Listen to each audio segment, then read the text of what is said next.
Welcome to the Grounded Woo Woo. Hey, it's Michelle Victoria. I hope you're doing well. Last week's podcast is up. It is about the choice, or having a choice, and the book The Choice by Dr. Edith Eva Eger.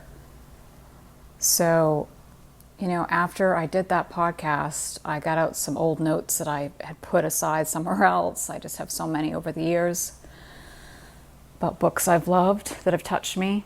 So I wanted to share some more from Dr. Eger because her work is so profound. And one of the first things that just spoke to me when I was looking at the notes is she writes, or she said, "The most obnoxious person is your best teacher." The most obnoxious person is your best teacher. Yeah. Anybody that we encounter, whether it's family, friends, strangers, that pushes our buttons beyond belief, there's something in it for us to learn. That is so true. The next one I wanted to share,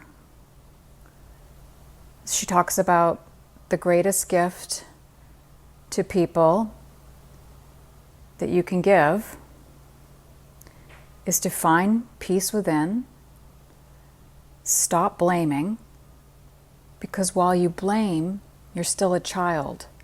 To be a grown-up, true adult, they recognize there is no freedom without responsibility. Oh, that was a biggie. When you're blaming, you're still a child. You're acting like a child. Now, it's not to say there's not some people that aren't worthy of blaming. That's not it. It's staying stuck in it is what she's saying.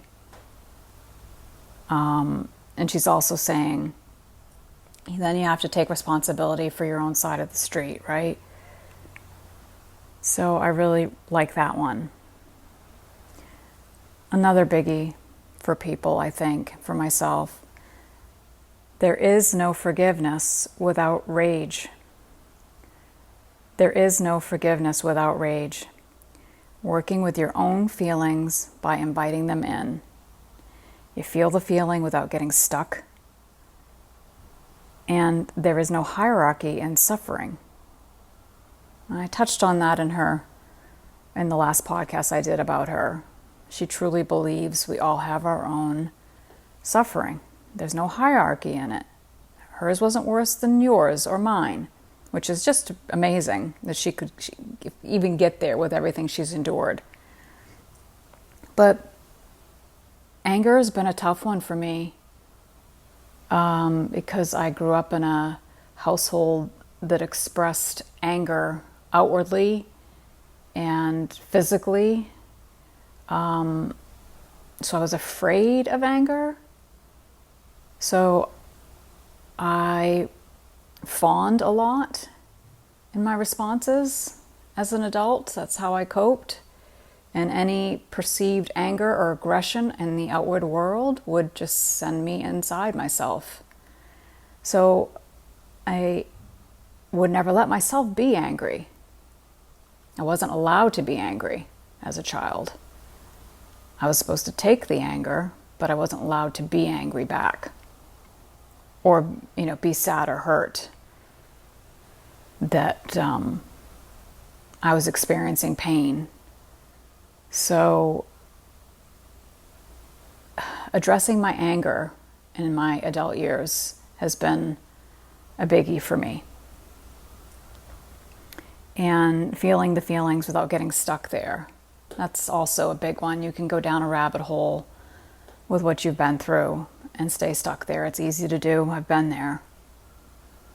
And the last big thing that she says that I just love, and I did an Instagram post about it recently with this quote, think about what you're going to say.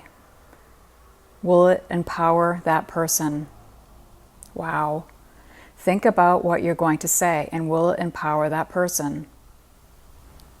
Imagine if more people were conscious of this, right? Instead of spewing, there's so much hatred and negativity on social media and internet. It's mind-blowing. The things that people say to strangers on these platforms. If you're online, you've experienced it. I know I have, from total strangers judging you and saying mean and hateful things. Like, what if people thought about what they were going to say and asking themselves, will this empower that person on the other side of the screen?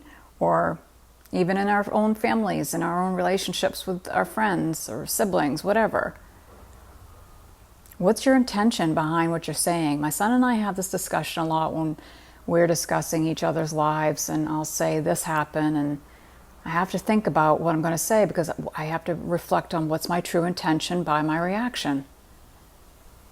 I want my reaction or my response to that person or situation, I want the intention to be productive.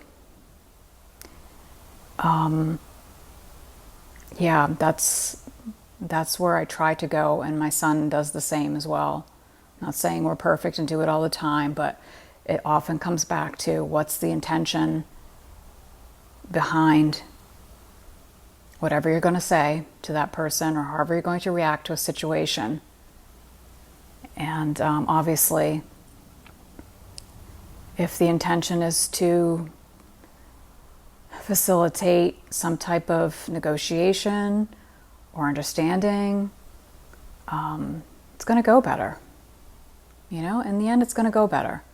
And if it doesn't, you can just stand tall in yourself, knowing that you came from a pure place in your heart. So I think that's really important. So Dr. Edith Eva Eger, her book is The Choice. She's a Holocaust survivor. If you didn't listen to episode 4,